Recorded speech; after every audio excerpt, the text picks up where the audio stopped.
Thank you, everybody, for joining us. Welcome to the SL Realty Corp's third quarter 2024 earnings results conference call. This conference call is being recorded. At this time, the company would like to remind listeners that during the call, management may make forward-looking statements.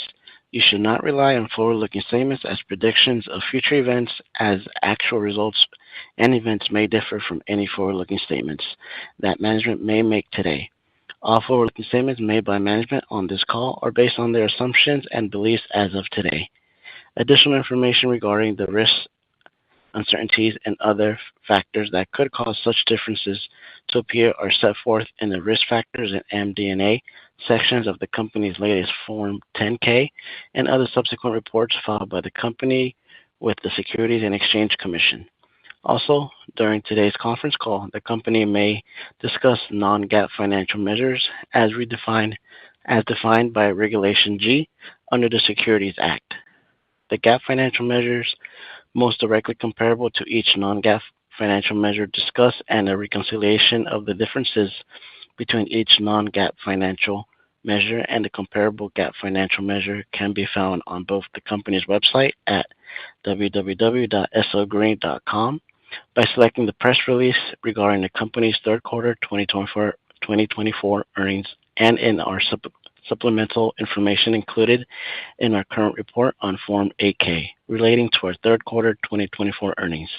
Before turning the call over to Marc Holliday, Chairman and Chief Executive Officer of SL Green Realty Corp., I ask that those of you participating in the Q&A portion of the call to please limit your questions to 2 per person. Thank you. I will now turn the call over to Marc Holliday. Please go ahead, Marc. Okay, good afternoon, and thank you for joining us at SL Green's third quarter earnings call. By now, you will have seen the exciting news that we put out last night, which was the culmination of another great quarter of activity since we last spoke.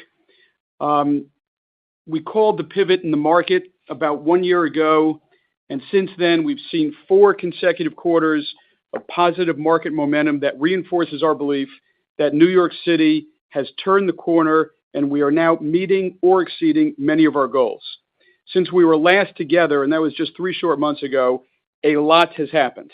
Last month, IBM cut the ribbon and took occupancy of their incredible new space at 1 Madison Avenue, effectively christening the building that rightly takes its place alongside 1 Vanderbilt as a shining example of the new model for modern and innovative office buildings. 1 Madison, now fully complete, has come alive as other tenants are moving in, such as the Franklin Templeton companies, the opening of Chelsea Piers, the activation of the fabulous rooftop, which is already hosting many, many special events, and proof positive that the city is thriving for demand of space for this kind, and punctuated by Danielle Boulud's new steakhouse, La Tête d'Or, designed by David Rockwell, completed construction this month and will open to the public in November. Be sure to get your reservations and be among the first to be there over the holidays. Special place and a great new addition to the Flatiron area, and just another great step in the right direction for New York City. On Monday, we will celebrate the 3rd anniversary of Summit 1 Vanderbilt. We are now closing in on 6 million guests. I think in November we will host our 6 millionth guest through the turnstiles at Summit, and I think that just really speaks volume to what an enormous attraction Summit has turned out to be. Many days sellouts, most days sellouts. It has been named, accolades as a special bucket list destination for New York City, and everyone comes out of there with a smile. We're very proud of it, and we're even more excited to begin the global expansion as we bring the unique Summit experience to other cities around the world, with Paris being first up in the queue. Expect an announcement with further details on our Paris initiative sometime later this quarter. Also, earlier this week, many of you may have seen the press yesterday and this morning, Mr. Giorgio Armani made a rare trip to New York to celebrate the opening of his new boutique and residences on Madison Avenue, developed in conjunction with SL Green. As you know, the residences are completely sold out, and Armani's flagship store has anchored a complete revival of luxury retailing and elevated experiences on Madison Avenue, as many of the world's prominent luxury retailers have relocated or recommitted to Madison Avenue after the announcement of the Armani project. If you're in the area, please be sure to come by, check it out, pick out something special with the profits those of you have made on SL Green stock. After nearly a 4-year hiatus, we are now fully back in the DPE business, lending on and investing in mortgage and mezz loans and debt securities. This quarter, we invested nearly $110 million in various debt and debt-like investments, and that's on top of the other DPE investment activity we did earlier this year. This marks the return to an extremely profitable business where we typically have achieved outsized market share and market returns. The debt investments we've closed thus far, combined with our extensive pipeline that we've been building throughout the year, will serve to seed our debt fund that we anticipate having an initial closing on in the fourth quarter. The fund will provide additional capital resources, enabling us to reestablish ourselves as the dominant provider of subordinate capital for New York City commercial assets. And I guess, the highlight of highlights was something we announced after business closed yesterday. Further evidence of what I would say is really incredible leasing momentum, some of the best I can recall seeing in my 26 years here at the company.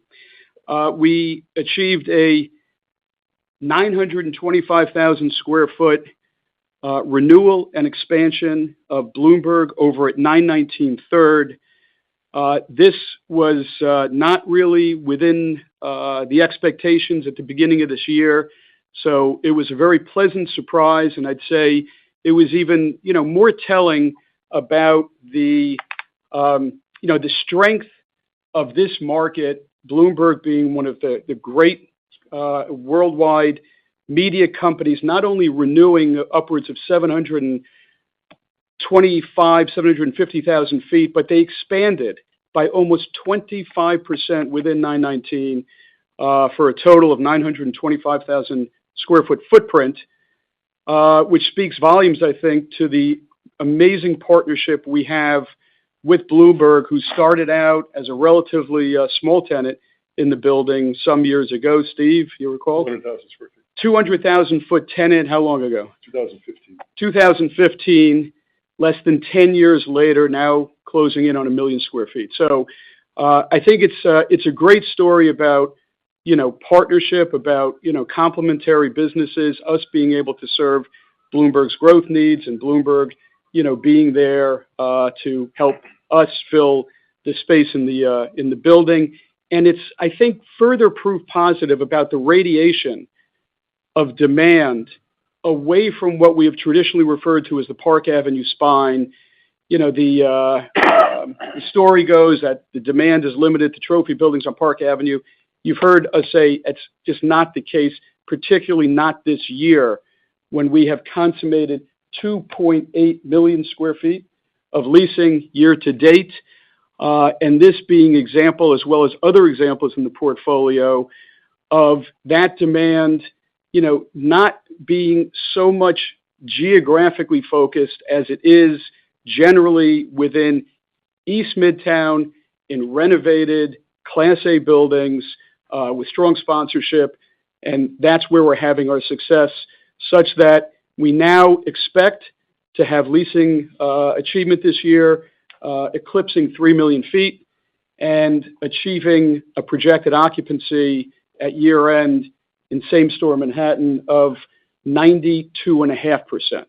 So those are some pretty good stats. We're proud of them. Great job by the team. Again, that's a good 3 months in my book. I think it illustrates what we've been saying now for a while, that business is back in New York. The worst is, without question, behind us.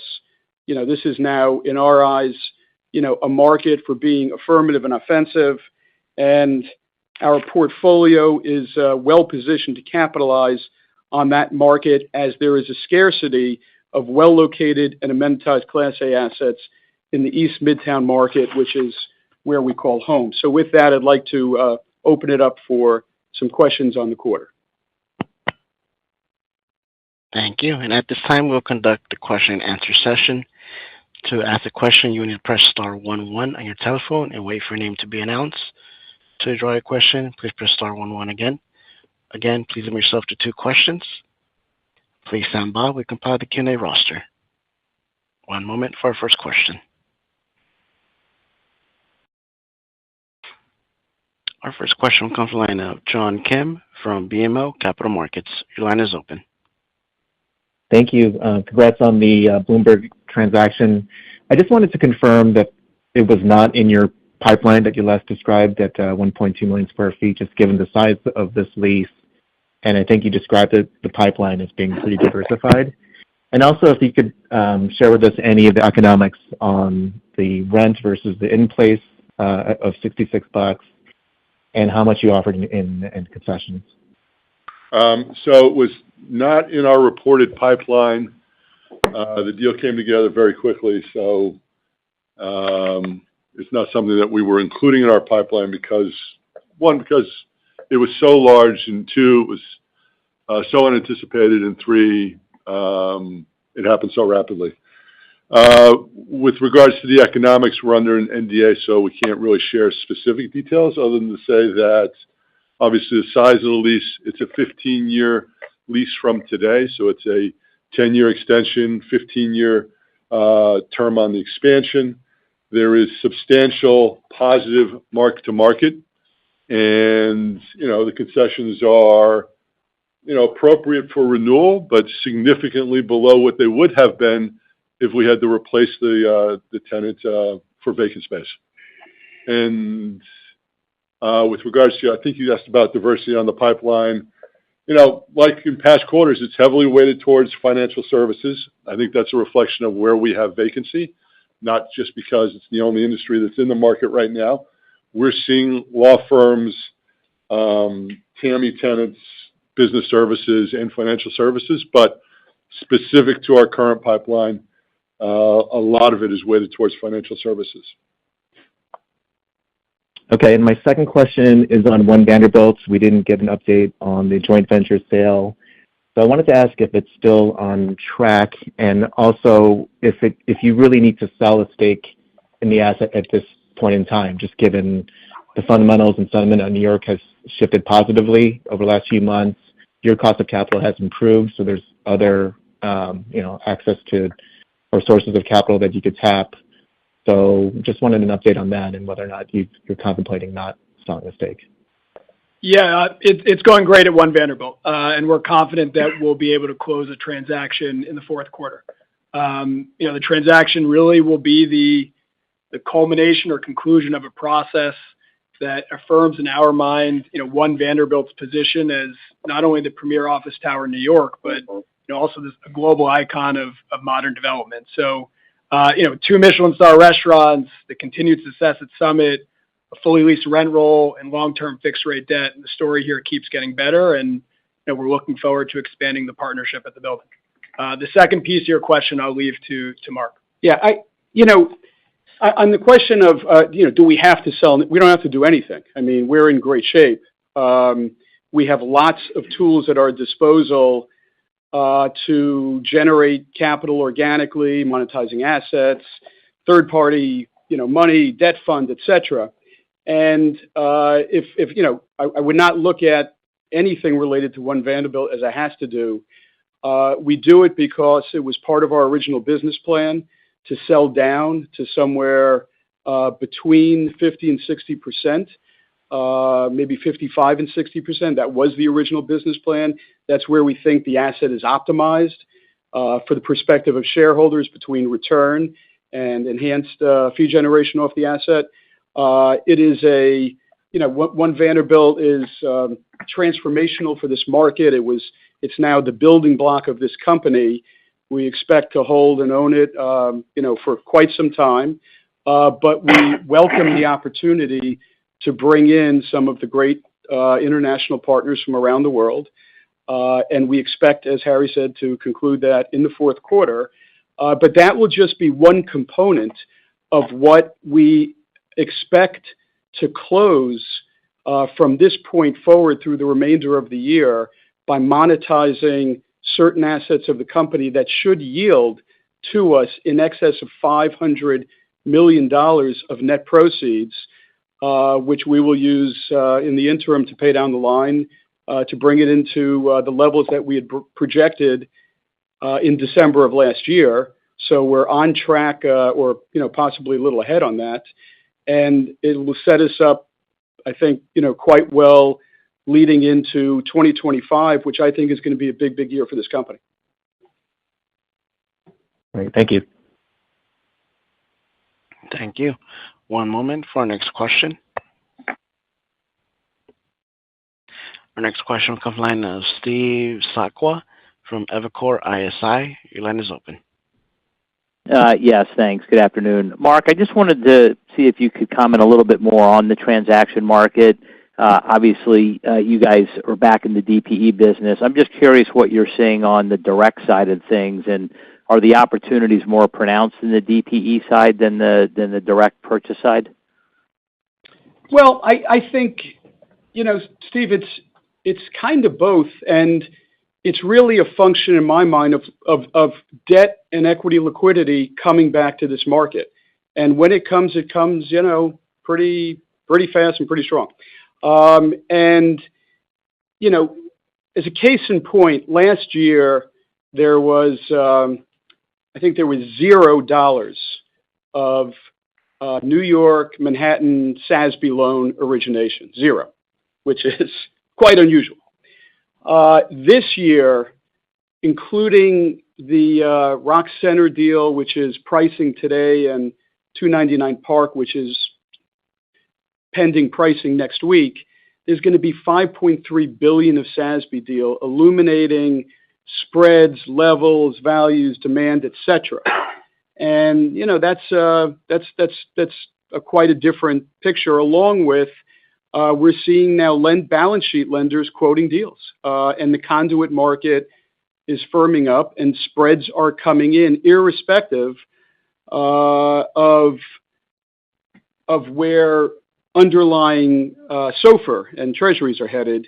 Spreads themselves are compressing, and the equity follows the debt.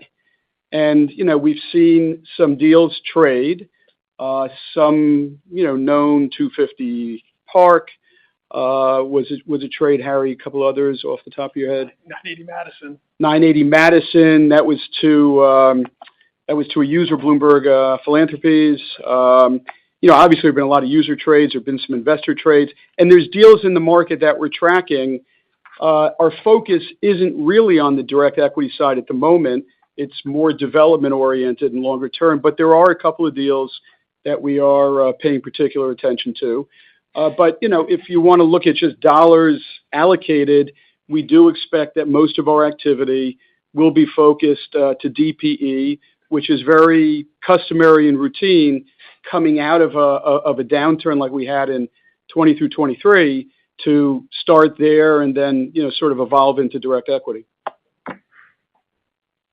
Great. And then as a follow-up, Matt, I did notice that things like real estate taxes and OpEx were at least much lower than what we had modeled. I just didn't know if there was some timing issues there, or if there were some maybe refunds that you got on the tax side.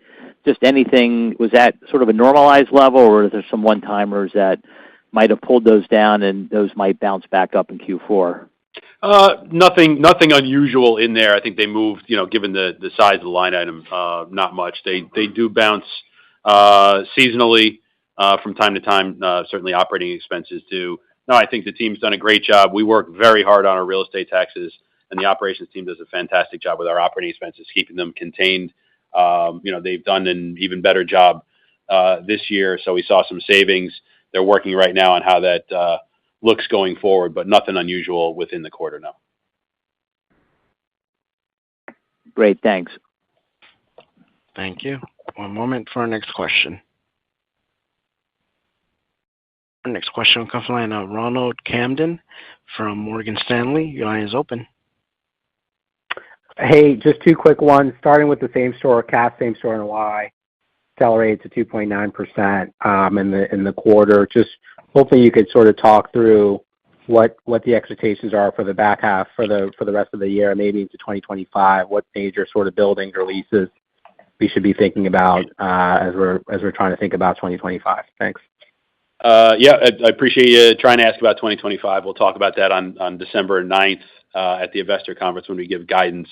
But the results for 2024 through the first 9 months reflect the portfolio that has been performing better than expectations. It was part of the reason we raised guidance back in July with earnings, and we continue to trend ahead through the third quarter.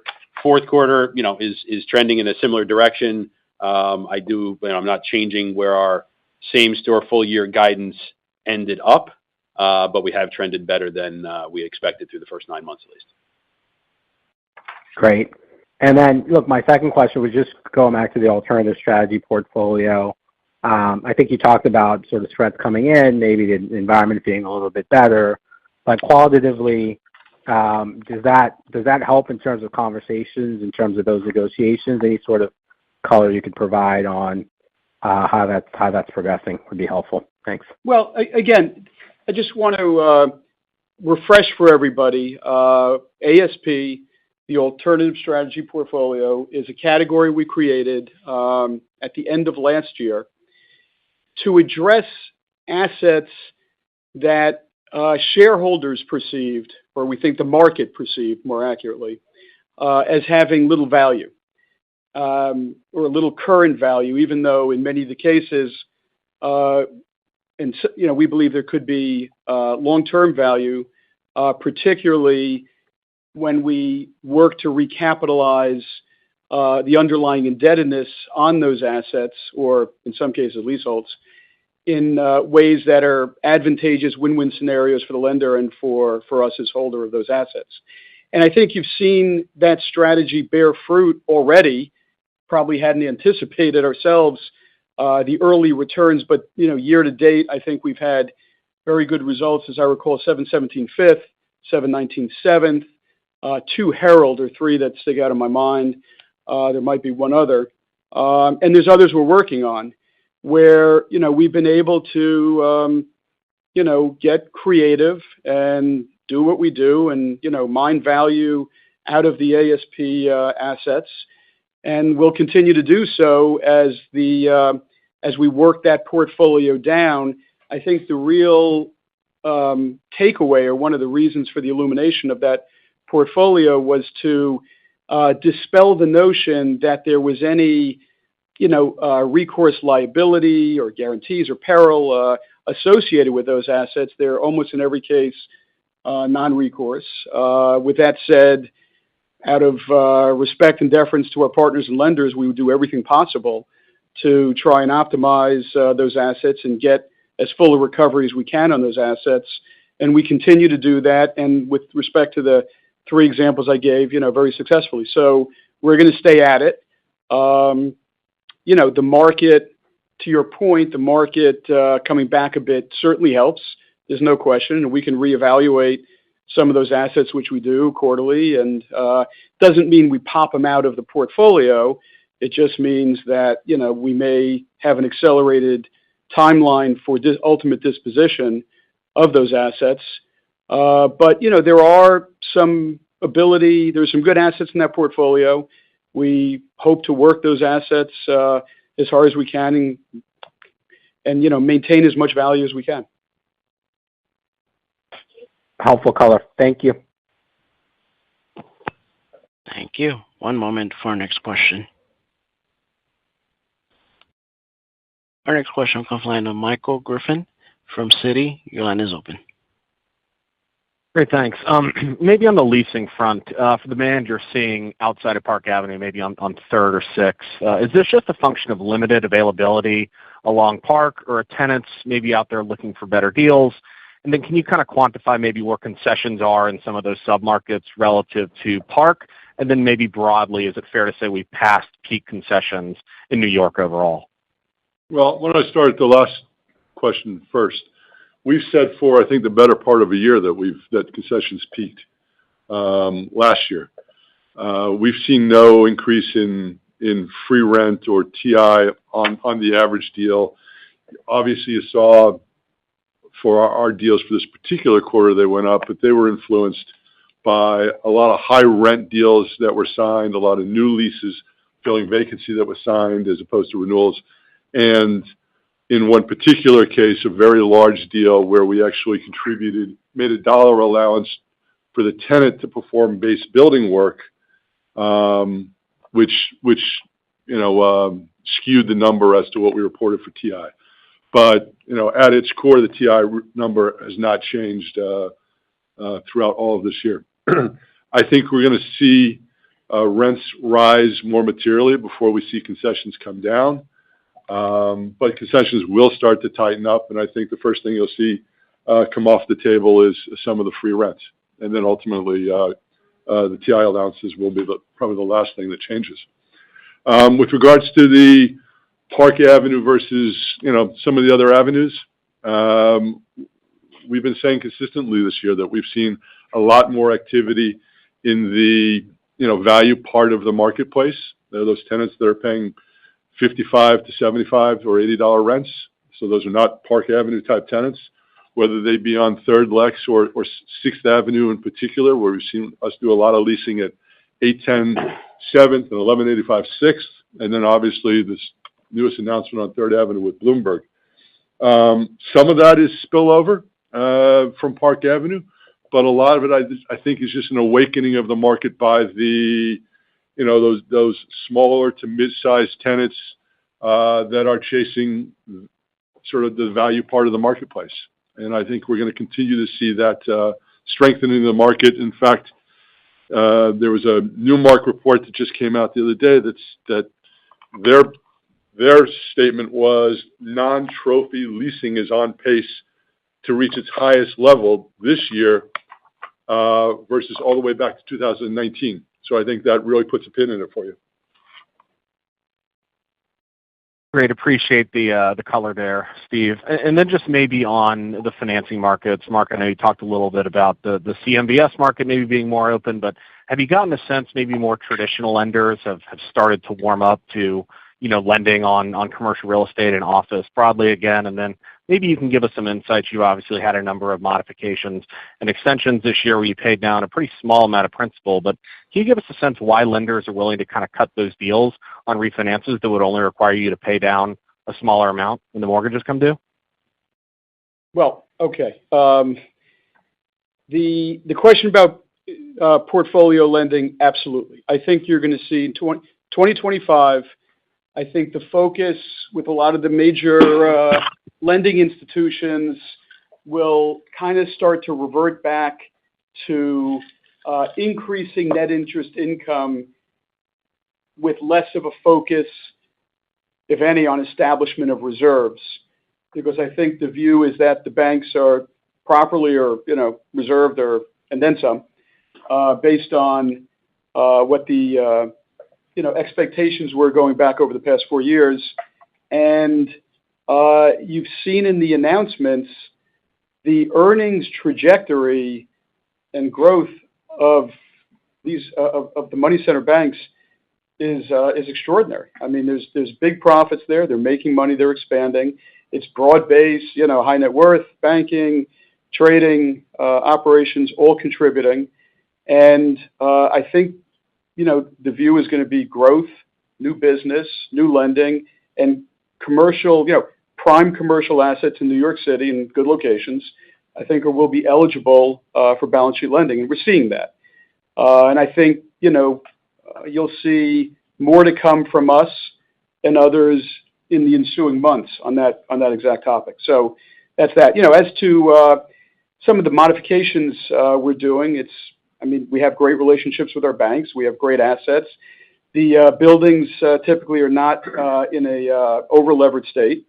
And we're, able, again, under the thesis that some of these banks want to maintain outstanding earning assets on great buildings with good sponsorship. Sometimes the balances have to be tweaked with a pay down or some additional posting of reserves. But just remember we're projecting 92.5% leasing in the portfolio, which means we are, swinging our way back to hopefully a fully leased state in the years to come. The buildings are in great shape. They're fully repositioned and in most cases amenitized and well leased. So those are not necessarily the assets you read and hear about that, where there are problems. And for those assets, I think it's quite, natural for lenders to work with us on extensions until the market is fully back. And then when it is, there'll be, more traditional refinancings for that portfolio. But I think it's very consistent and makes sense. Great. That's it for me. Thanks for the time. Thank you. As a reminder, please limit yourself to 2 questions. One moment for our next question. Our next question comes from the line of Alexander Goldfarb from Piper Sandler. Your line is open. Hey, good afternoon. And first, congrats on the strong leasing. Really unreal what you guys have achieved there since last quarter. 2 questions are, first, on the mortgage servicing business, it looks like you guys currently have $5 billion and there's another $6.8 potential, depending on, I guess, if that goes to special service or not. Matt, how do we think about the income that comes off of this? I mean, it seems rather lucrative. As Mark just described, things are getting better. So how much income are you currently getting, and how should we think about that 6.8? How much of that you think could come on, and how do you think, where do you think this earnings could go? Sure, I'll try. There's like 8 questions, but the business is obviously throwing off a substantial amount of fee income. We had layered some of that fee income into our original projections back in December. We're trending ahead of that. We stay away from how, because each deal is slightly unique on how much these fees, how they roll through, what they are. I'll let Harrison expand on it a little bit, but generically these are, once they're in special servicing, you're earning a monthly, I'll call it a stipend almost, monthly modest fee. And then on resolution, there's something more sizable. Harrison, you want to expand on that a bit? Yeah, I mean, this business has been, remarkably fast growing. Most of the people coming to us are looking for, expertise in working out large loans, not just in New York, but across the country. And, just to give you a sense of scale, as you just noted, it's $5 billion of active assignments today. We have another $6.8 billion of assignments where we are named special servicer, but the assets are currently not in special servicing. And then in addition to that, we have another $3 billion of pipeline, and those are appointments that we're currently working on documentation to get named special servicer, some of which are in special, some which may get into special in the coming months or years. So, for us, this is a very scalable business. We run it with our current team, and the revenues, as I said on the last call, they're almost entirely going to the bottom line. So okay. We're continuing to grow this and, working our relationships to get on more assignments. And I think one thing that's new in this past quarter is now our existing servicing clients, when they're doing new HRR positions or CCR positions, they're appointing us up front on these new SASB loans. A lot of the business we've done over the past year in growth is just organic, reaching out. But now we're getting new appointments on new originations. So, we see this being a sticky business for us. Okay. And then the second question is, great to see you're back in the DPE. It's been a good business for you guys historically. As you think about the JV debt fund, how do you bifurcate which goes in the DPE and which goes in the JV fund? Yeah, so just as an update on where we stand on the fundraise process, it's been going great. We've reached a deal with our anchor investor, and we're now documenting their investment, which we expect to close in the next 45 days. We also have significant follow-on investor demand that we expect will meet or exceed our $1 billion goal through the final closing. And the setup of the fund is, in terms of what goes into the fund and what doesn't, is that this will be our primary credit vehicle for new DPE investments until that $1 billion or whatever we end up closing on is deployed. And so, we look at, that's what the shareholder feedback last year was to get into this business. This is how we'll be deploying dollars into the credit space until the dollars are deployed. And we'll continue to mine these investors for potential follow-on funds, whether it be in debt or equity businesses. Thank you. Thank you. One moment for our next question. Our next question comes from the line of Nick Yulico from Scotiabank. Your line is open. Thanks. Yeah. First question is just in terms of, the mark-to-market year to date, outperforming versus expectations. I think, some of that I know was, helped by some lumpy leases like Ares, 245 Park, but where you had success. But how do we think about how much rents are, maybe out surpassing expectations so far based on the leasing year to date? Well, it's I think you got to slice and dice the market a little bit. If you look at Park Avenue, which is sort of the easiest example, it's the best submarket in the country right now. Rents are clearly on the rise. It's a landlord favored market. We've raised rents 4 times in the past year on our assets on Park Avenue. I think you're seeing the early days of a similar situation on 6th Avenue. But then I think as we look forward, I think you're going to see, broadly speaking, in Midtown specific, rent increasing on a lot of parts of the market and a lot of types of buildings next year. A good barometer I always go to is the Graybar building, right? Pre-war building, big building, lots of different kinds of tenants, lots of different sizes. Building that coming out of COVID had a historically high vacancy of like 18%. We're now down approaching the 10% vacancy.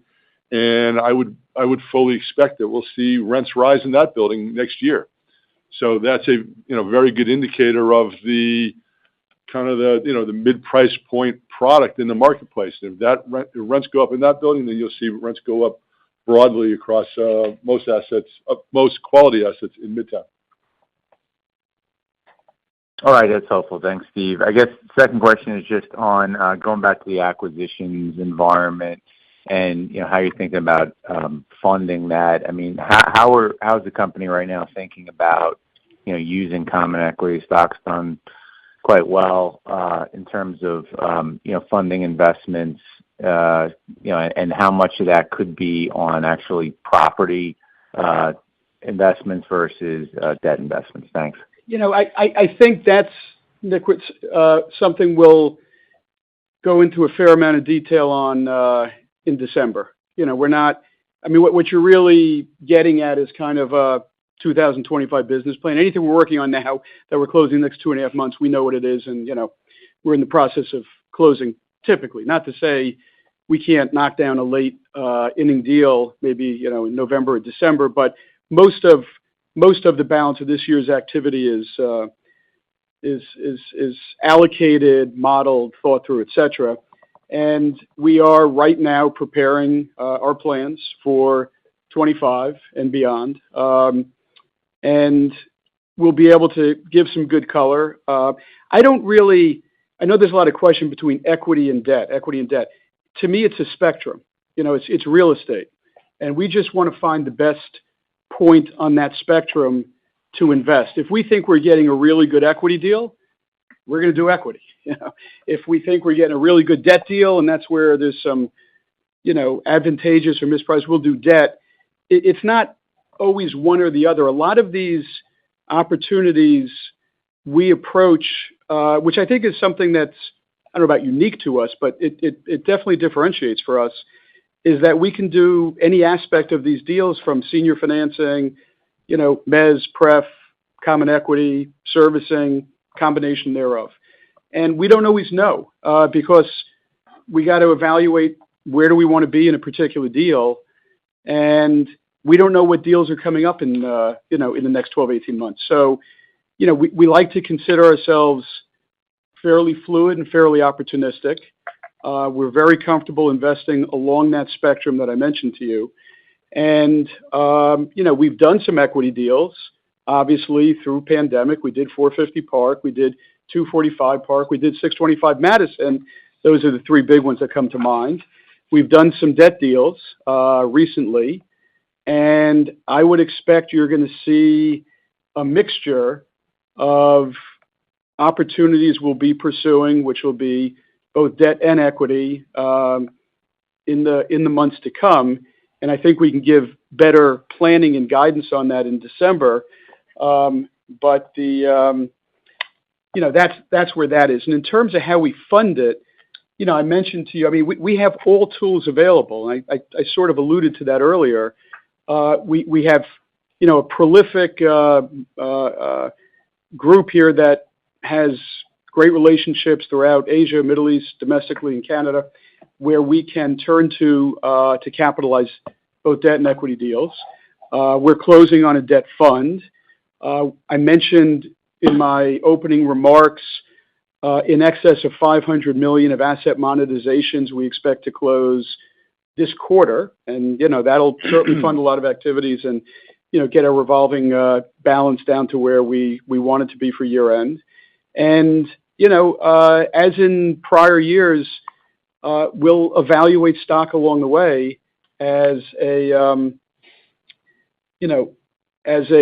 source of potential equity. If we feel the price is approaching something that is reasonable in light of the opportunities that exist. So the more the more favorable and juicy the opportunity, the more and the larger the opportunity, we certainly wouldn't shy away from issuing equity for new opportunities or to rebalance the balance sheet. But we're in a really good place right now. We've shrunk our share count down considerably. We've retired a lot of debt along the way. We're at levels that are very comfortable for us right now, and I think we have a lot of access to capital in all those various ways, including potential stock issuances. So, it's a good position to be in. We're going to use it wisely, and we're going to hopefully use it very creatively. All right. Thanks, Mark. One moment for our next question. Our next question will come from the line of Michael Lewis from Truist Securities. Your line is open. Thank you. First one, maybe for Matt. The Summit OpEx went up more than the revenue. I think it looks like the OpEx was actually higher than the revenue in the quarter. Is that just seasonality, or is there something in that number? They pay their percentage rent in the third quarter. So that is their calendar year, their fiscal year runs from, not their calendar year, their fiscal year runs October through September. They pay base rent and percentage rent. They hit the percentage rent levels generally in the third quarter and pay it. So you'll see that same type of trend every year. Okay, got it. And then my second question is bigger picture. To your credit, Mark, and I guess everybody at SL Green said New York would recover. It always does, and it is. So to your credit, and I understand, all the enthusiasm. It's well earned. When things are tough, I tend to think about how they might get better. When there's a lot of enthusiasm, I tend to wonder, where that might be. How people might get out over their skis. So, as I look at SL Green, right? You mentioned the alternative strategy portfolio. Worldwide Plaza lost a large tenant as expected. 750 Third is not in that portfolio, but it's going to be a resi conversion. 185 Broadway, I think you'll sell. I guess, is this a tide lifts all boats kind of New York recovery, or do you think, you need to be almost more creative here, and it's still kind of a battle out there? And, is there anything in this recovery that concerns you? Okay, I want to make sure I like the credit part. Thank you very much for that. But I do have to extend credit to the entire team, as I always do, because I think one of the most differentiating factors of this is the tenure that people have here. I don't know if people recognize it. We've got so many people at all various levels throughout the company that are in the 20 and 25 year club. They've been here 20, 25 years.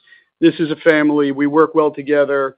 And I think, we get great results because of that, that history together and the level of excellence, because we have a certain culture here, and if it fits and it works for you and you're committed to it, it's a great opportunity. And if it's not, we've had people move on, but the group we have today is the best I've ever worked with. In terms of just a whole new group of young folks in particular coming up through the ranks, taking on mid-level and senior positions, and just carrying on the culture and theme of this company. In terms of your question about, is there anything in the recovery that concerns? In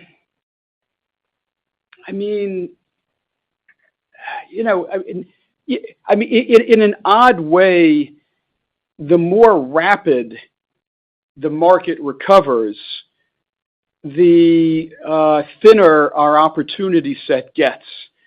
And it's kind of an interesting dynamic.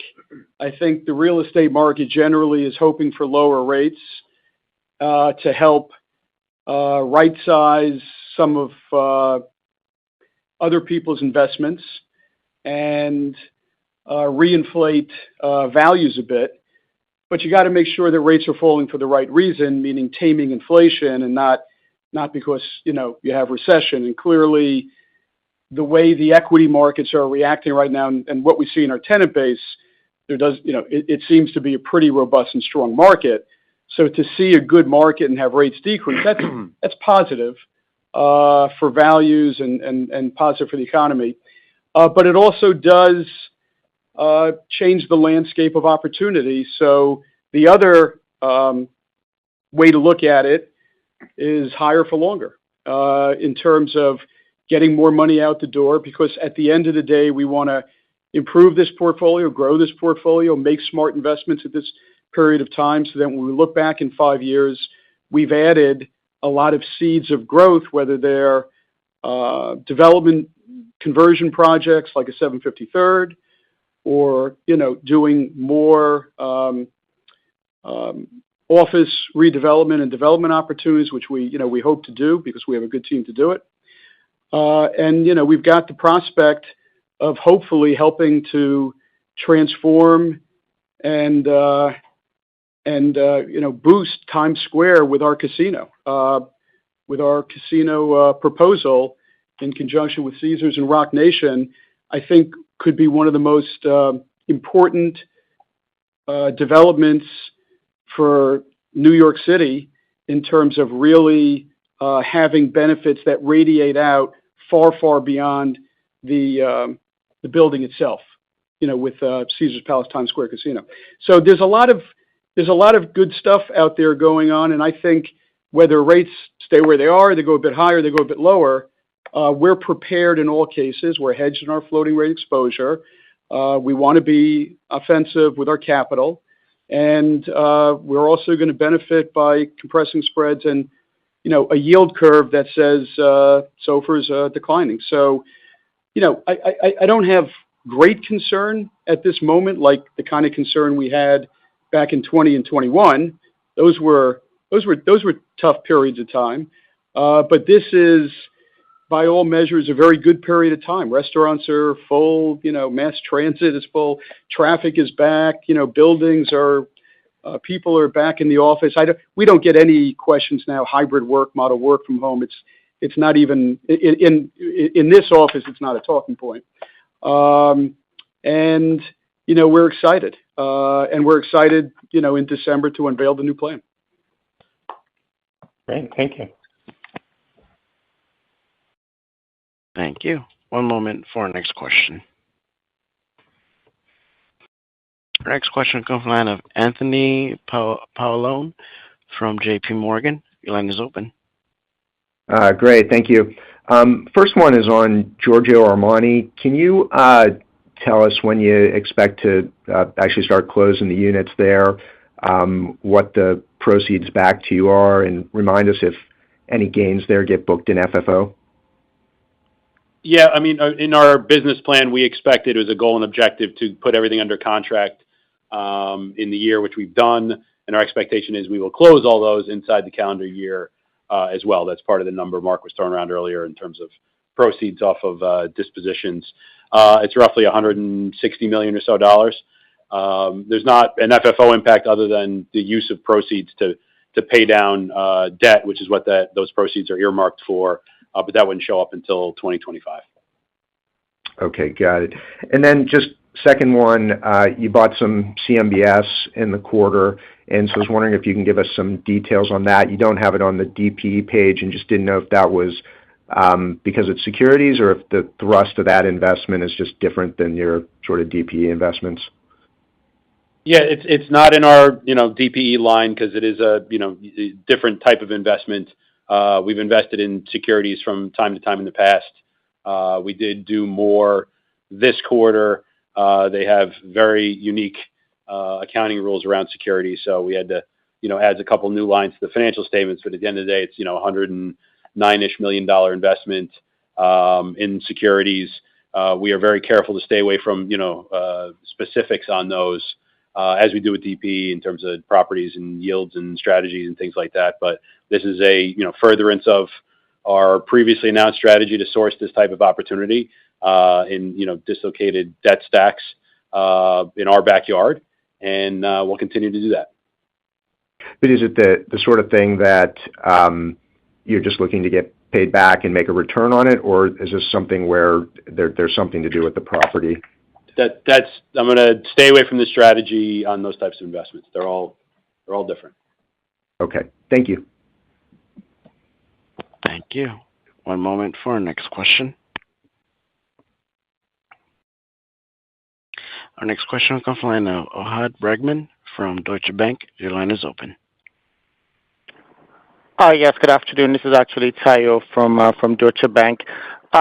In terms of the DPE book, again, back in the days, that book was kind of a substantial size. Just curious, when you guys look at the outlook, how quickly you think, DPE can continue to kind of grow. You guys sound really much more constructive on that business segment now.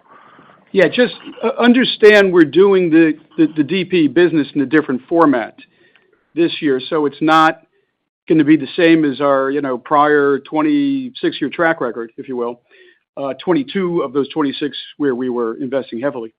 But we're going to be doing it in a fund format. So the capital commitment is going to be fund by fund typically, where we have a percentage of the fund which we'll be able to illuminate when we announce a closing. But clearly, it other than putting together pipeline and seed opportunities, the intent is for, as Harry said earlier, everything to go into the fund, and then we'll own our piece of the fund. So it'll be, we think, highly profitable based on the returns that we expect, and there are certain fees associated with the fund that we didn't necessarily have previously, but we won't have. We don't expect the same amount of balance sheet capital commitment to DPE as we've had in the past because of the new format. Gotcha. That's helpful. And then just a quick one on, as we kind of start thinking about fourth quarter 24 and first half of 25, any significant move outs or right sizing of office space that we should be aware of as we're tweaking our models? There's no new surprises. I mean, it's everything, anything that we've got budgeted or scheduled in our business plan. It's, I'd say it's just the opposite. We're doing more renewals than we had originally anticipated. So nothing significant as far as any kind of move outs. Perfect. Congrats on the solid leasing. One moment for our next question. Our next question will come from the line of Jeff Spector from Bank of America. Your line is open. Great. Good afternoon.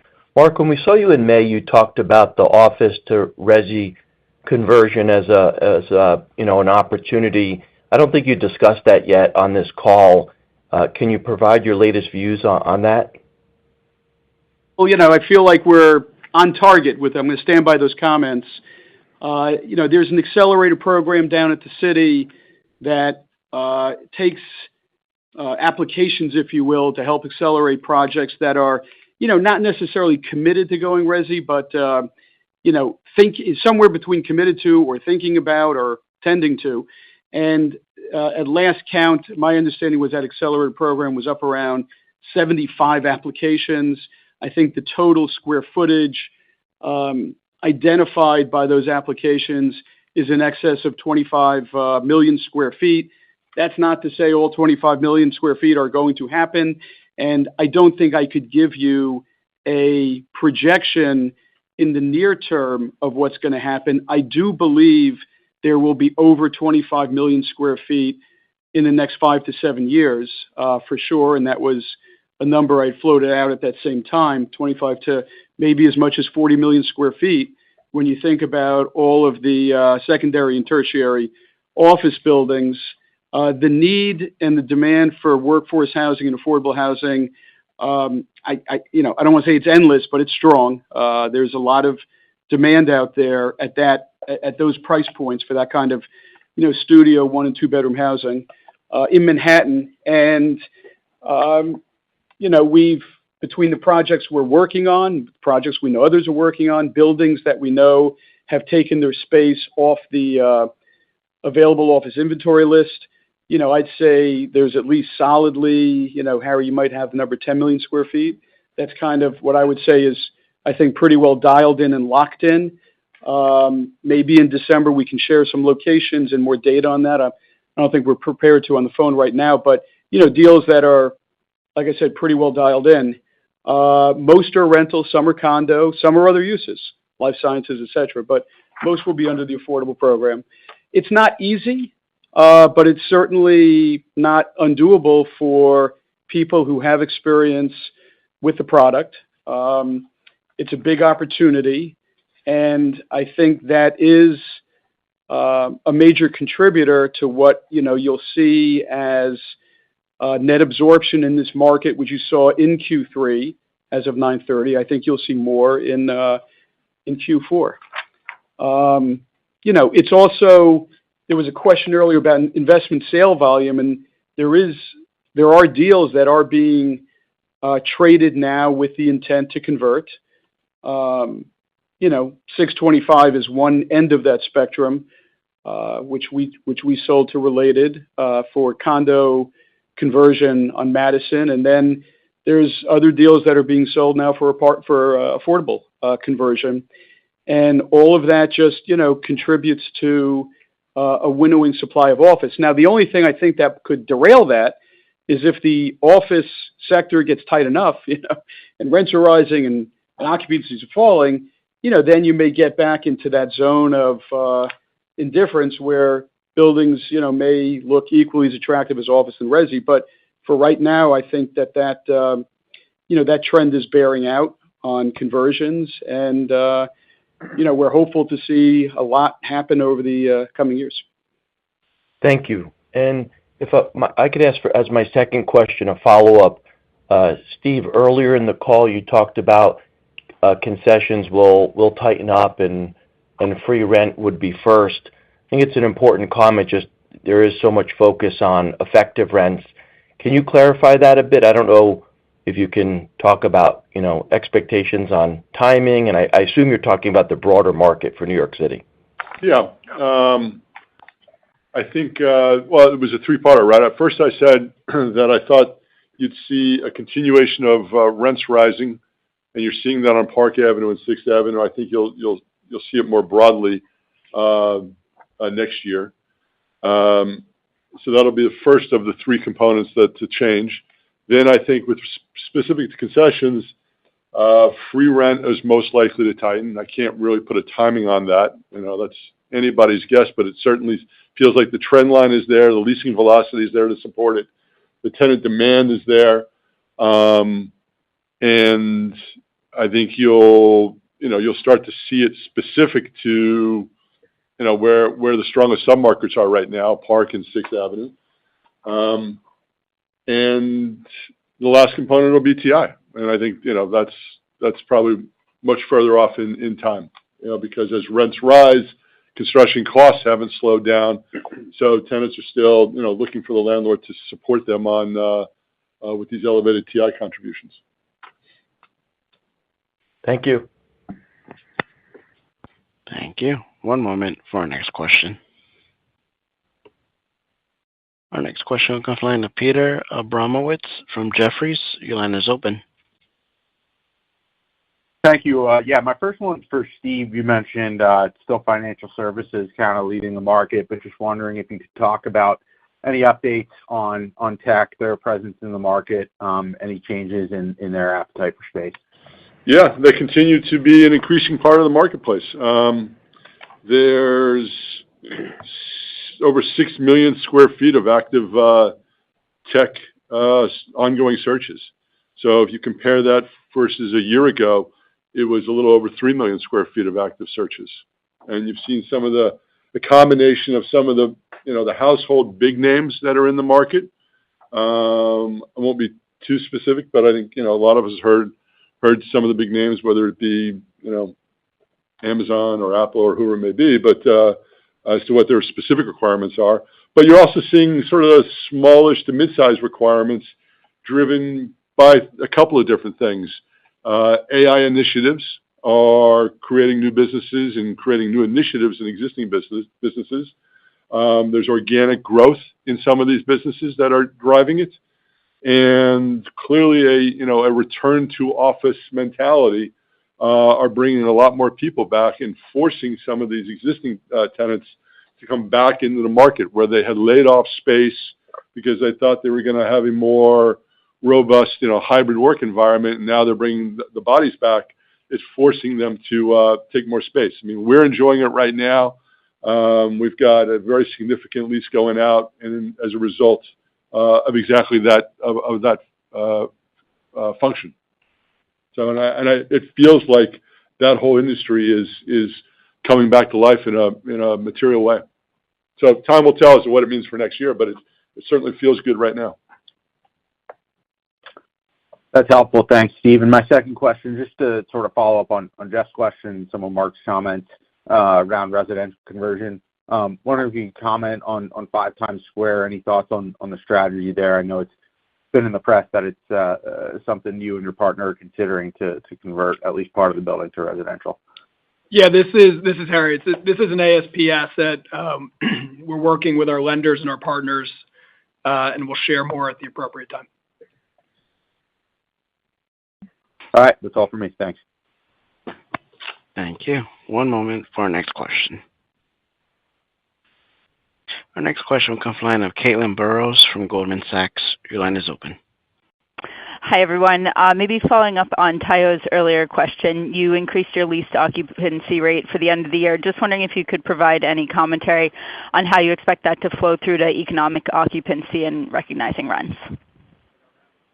Yeah, it's Matt. So, when we're leasing up vacancy, that income recognition typically has a delay on it because you're typically building out space.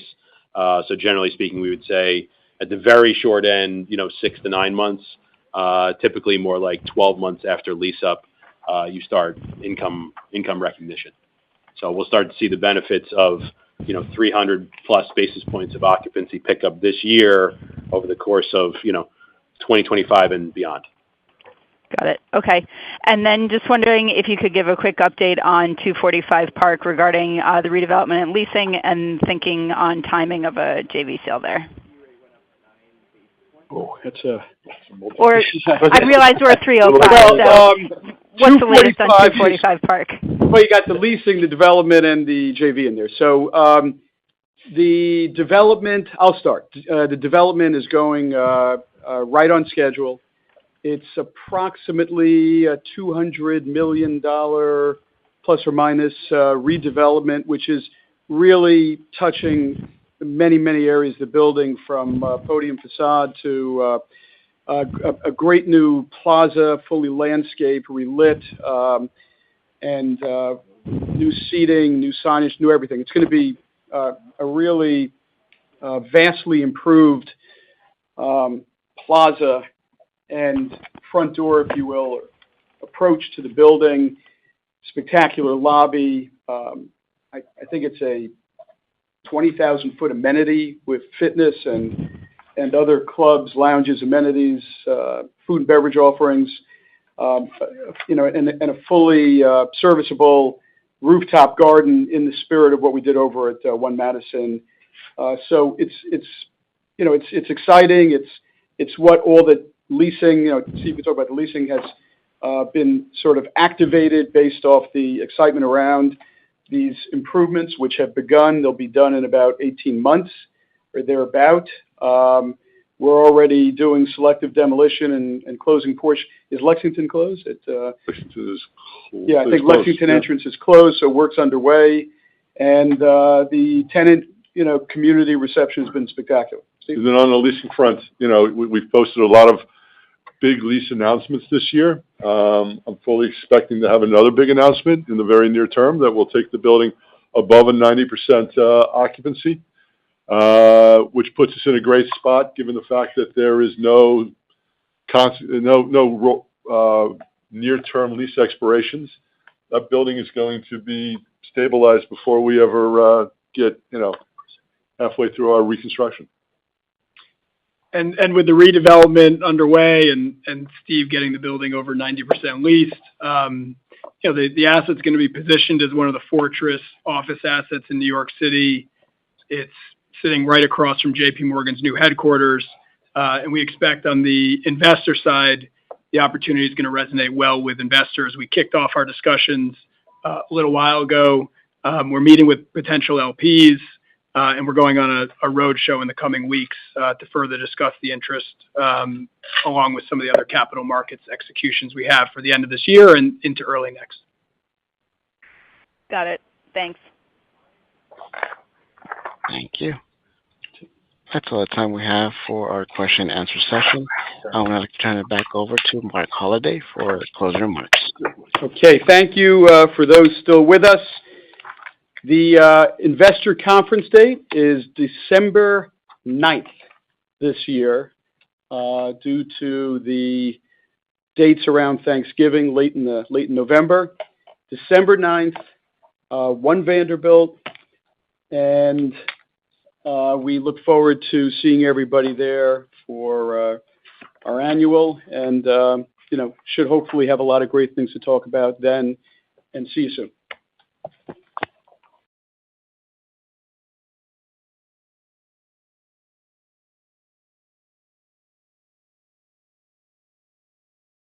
Thank you for your participation in today's conference. This does conclude the program. You may now disconnect. Everyone, have a great day.